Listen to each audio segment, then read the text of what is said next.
They have some of them have a gasoline engine. The newer machines that we're purchasing now are electric, so they don't hardly make any noise at all. Oh, okay. But we do still have a few trucks that have the gasoline engine. It usually just sounds maybe like somebody mowing their lawn at 3 o'clock in the morning. Okay. So, but it's usually kind of just going up and down the streets, and we're pretty much in and out of there fairly quickly. So unless they get notified, you mentioned you do send out notifications. Unless they get notified, chances are they won't even know you were there. For the most part, yeah, we have a list of some people that would like to be notified if we're ever going to be in their area, and we keep a list of those people. And anytime we are in their area, we give them a call and let them know. Okay. The last thing I wanted to really ask about is what can residents do within their own house, within their own yard? What can I do to make sure I don't have mosquitoes in my backyard or in my pool? Well, I think again we go back to the standing water, and a mosquito can't go through its life cycle without water. So any standing water that you have control of on your property, either make sure we have some fish in there that will be predatory to take care of the mosquitoes, or that we drain those things that may be collecting or holding water and breeding mosquitoes. And it can be something simple like a dog dish that doesn't get cleaned out very often, and it just kind of sits there. It can be the little trays that you have underneath your planters, for your flowers, the overflow little trays. We see breeding in those a lot of times. Just basically anything that'll collect water and hold it for more than a few days has that potential to breed mosquitoes. Okay. I heard something once, and I'm sure you'll be able to tell me if this is true or not. I have heard that even if the water isn't necessarily standing water, but the area stays damp enough, a mosquito can lay eggs, and the water will be gone, but it'll be like a moist environment. The eggs will still live until the water comes back, and they'll kind of like pick up their life cycle where it left off. So it needs to be completely dry before the eggs will die. Does that make sense? Because I get flood irrigation. It kind of does, but Okay. let me clarify something. Okay. Yes. The floodwater mosquitoes, okay, they lay eggs in low-lying areas. So they lay single little eggs. Those eggs can be in the environment for years and years and years. And if you went out to a pasture, in your backyard, or an area that you flood irrigate, and you took a bunch of that grass and you actually went through and tried to find mosquito eggs, you'd probably find thousands of them all over the place. Okay. Okay. So, and these are the floodwater mosquitoes, and those eggs can stay viable for years and years and years. What happens is, whenever a flood event happens or an irrigation happens, that water comes in, the eggs hatch. It takes them about 2 or 3 days to go through all their life cycle, and then about that third or fourth day, they're adult mosquitoes. First thing those mosquitoes want to do is find a blood meal, which is you or your dog or your horse or Right. or your kids, and they need that blood meal to go lay more eggs. And it's only the female mosquitoes that bite people, Right. because they're the ones that lay the Right. eggs. So they want to go bite you, get a blood meal, go back, lay more eggs, and then they pretty much die, a few days after that. They only live about 10, 12 days, those floodwaters. They have a short life. Okay. The other mosquitoes, so they have to have that water to go through the life cycle. If they're 3/4 of the way through their life cycle and the water dries up, they die. Okay. So it's just those eggs that don't hatch, because they all don't hatch at the same time either. So it's just those eggs that are hanging around that will hatch out. These guys here. These are the West Nile virus mosquitoes? Yeah, these guys here, they're completely different. They lay about 50 or 100 eggs on a little raft, and they float on the water, and they just kind of...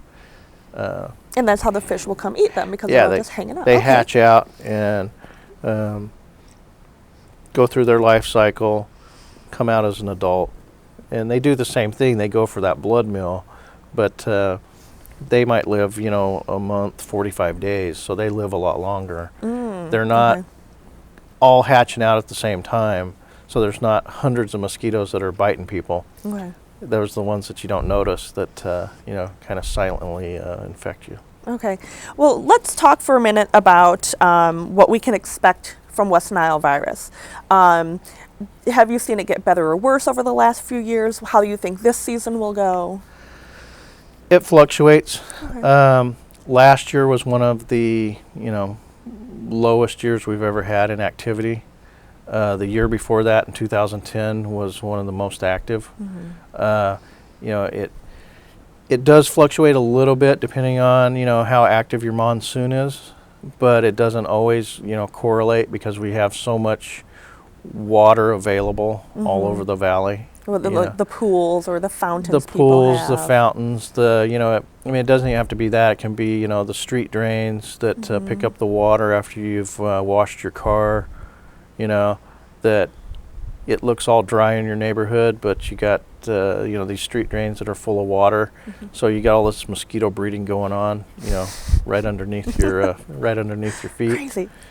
So there's a lot of breeding sources all over the place. But since last year was so quiet, I would expect this year to be a little more noisy, so to speak.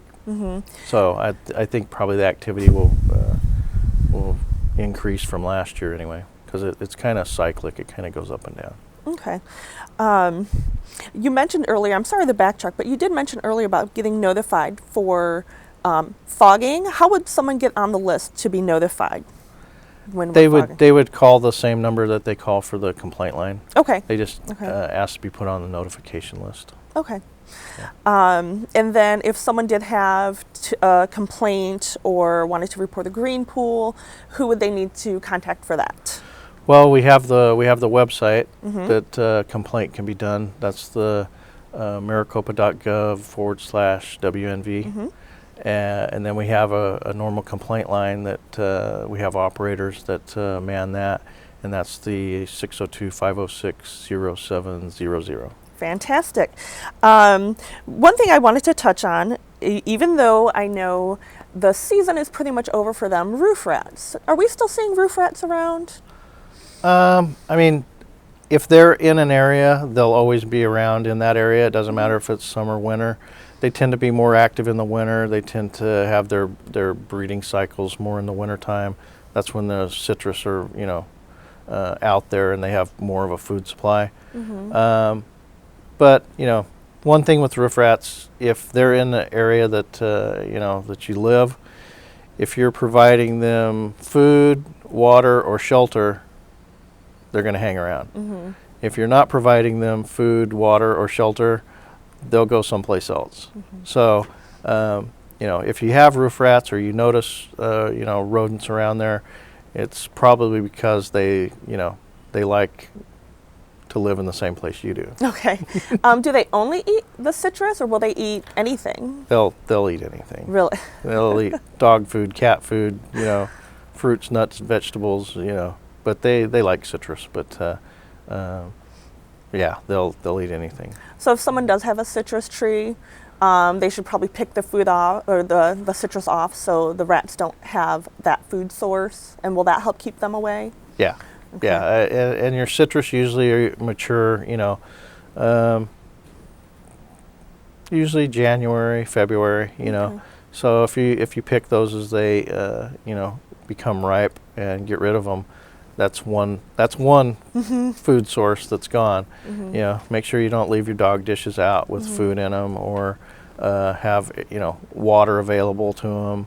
That your house is sealed up to where you don't have access for them to have a place to put up residence in your attic or in your car. So when they come into your house or your car, are they looking for shelter? Is that what they're mostly looking for, or like for warmth? Is that where they build their nests? Do they build nests? Yeah. They do? Okay. Yeah. So, just like us. They're just setting up a house. Yep, just setting up a house. Food, water, shelter, I'm good to go. Raise their family. I'm staying here. Yep.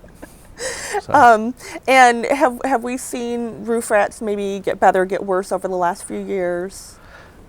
You know, for the most part, I mean, we've seen a increase in their range, you know, but You mean more neighborhoods they're going to? yeah, we've seen a kind of a gradual spread, but not anything like we did with, you know, say Aedes aegypti, the mosquito that came in a few years ago, where it's valley-wide now. You know, Okay. It's been slow. I think most of the introductions have been through people. You know, either people moving from one spot to another, and you know the roof rats hitched a ride with them, or you know, maybe yard services, those types of things that are working on yards, and you know, the rat hitches a ride over to the next you know, client. All right. Well, it sounds like for both mosquitoes and roof rats, something very important to do is keep your yard free of clutter, to keep things nice and neat. Don't leave out food, don't leave out water. You really don't want to invite them, because that's more like an invitation to come on over to my house.